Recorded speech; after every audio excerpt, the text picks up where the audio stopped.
SBI bank Pratap जी पोल बाड़मेर के bank manager ने एक रिपोर्ट पेश कर बताया कि बस स्टैंड के पास जो पेट्रोल पंप है उस पे जो एटीएम लगा हुआ है एसबीआई का, उस एटीएम से कुछ लड़कों ने संदिग्ध ट्रांजैक्शन किए हैं और संदिग्ध होने की वजह से उनके पास बैंक के पास डाटा आता है, जिस पर बैंक ने एफआईआर दर्ज करवाई और संदिग्ध युवकों को साइबर सेल प्रभारी श्री महिपाल सिंह हेड कांस्टेबल की सहायता से तथा अन्य जवानों की जाब्ते की सहायता से दस्तयाब किया गया और जिनसे पूछताछ की गई। पूछताछ करने पर युवकों ने अपना जुर्म कबूल किया।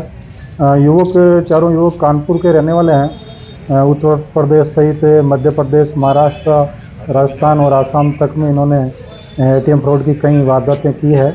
ये लोग एटीएम यूज़ करते हुए और एटीएम मशीन में छेड़छाड़ करते हुए राशि निकालते हैं, जो दिन भर में 50,000 लाख रुपए तक की होती है, जिसको ये कई बार बैंक को मिसगाइड कर, मैसेज कर, मशीन को हैक कर उसमें रिफंड के लिए अपना क्लेम करते हैं और बैंक 5 दिनों के अंदर इन्हें राशि रिफंड भी कर देती है।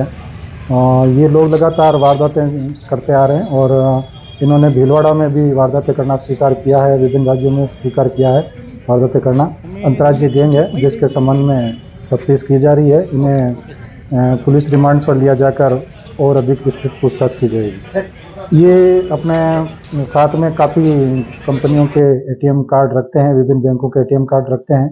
उस एटीएम कार्ड को ये अंदर डालते हैं और उस पर जो अपने शटर होता है मशीन का जिससे पैसा विड्रॉल होता है, उस मशीन में अंगूठा फंसा कर उसे जाम कर देते हैं, जिससे मशीन में एरर बताता है और एरर बताने की वजह से अकाउंट होल्डर के खाते से पैसा डेबिट नहीं हो पाता है, जिसे ये वापस टोल फ्री नंबरों पे बैंकों को कॉल करके क्लेम करते हैं, जो इन्हें रिफंड हो जाता है। इस तरह से ये लगातार बार बार ये वारदात करके और पैसा रिफंड करवाते हैं।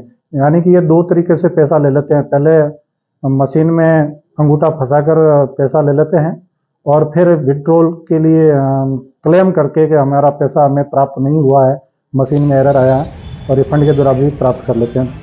एक ही पैसे को ये 2 बार प्राप्त करते हैं। सर कौन यानी नामों की? ये खुद के नामों के अलावा अपने रिश्तेदारों, भाई बहन, चाचा ताऊ वगैरह के नाम पर, रिश्तेदारों के वगैरह नाम पर हैं।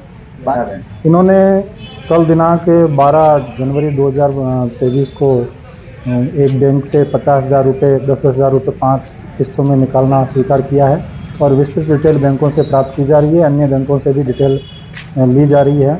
HDFC बैंक है, पंजाब नेशनल बैंक है, एक्सिस बैंक है, SBI बैंक है, इनसे विभिन्न जगहों से इन्होंने निकाले हैं। आरोपी पिछले 1.5 साल से यही धंधा कर रहे हैं, ठगी का काम कर रहे हैं, इसी तरह से एटीएम फ्रॉड करते हैं और इसके अलावा पहले ये पढ़ाई वगैरह छोड़ के खेती बाड़ी मजदूरी वगैरह करते आ रहे हैं।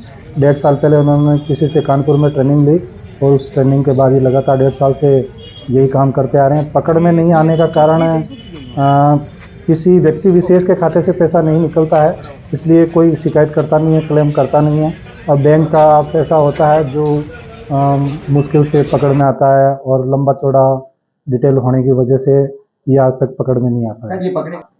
इन्हें शिव के पास नाकाबंदी करके संदिग्ध होने की वजह से, कोई सूचना मिलने की वजह से इन्हें दस्तयाब किया गया था और पूछताछ करके गिरफ्तार किया गया है। ये चारों यूपी के रहने वाले हैं और इनके एक का नाम अमित सिंह, दूसरा रविंद्र सिंह, तीसरा राज सिंह और चौथा कल्याण सिंह, जो आपस में रिश्तेदार है, दोस्त है और साथ ही रहते आए हैं। सर क्या शटर को डाउन करते थे हाथ डाल के?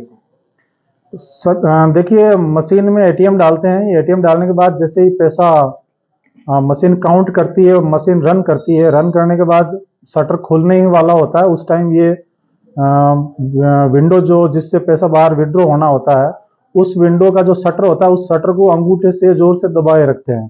तो दबाए रखने की वजह से मशीन काम नहीं कर पाती, शटर अप नहीं होता है। तो मशीन में 2-3 बीप आती है, एरर आता है और एरर मशीन द्वारा रीड कर लिया जाता है, पावर फेल बताया जाता है मशीन द्वारा या एरर बताया जाता है, और फिर ये उस शटर को छोड़ते हैं। छोड़ने के बाद विंडो ओपन होता है और उससे ये पैसे निकाल लेते हैं, लेकिन मशीन का सेंसर रीड करता है कि पैसे नहीं निकले हैं, मशीन में एरर आ गया है, मशीन जाम हुई है।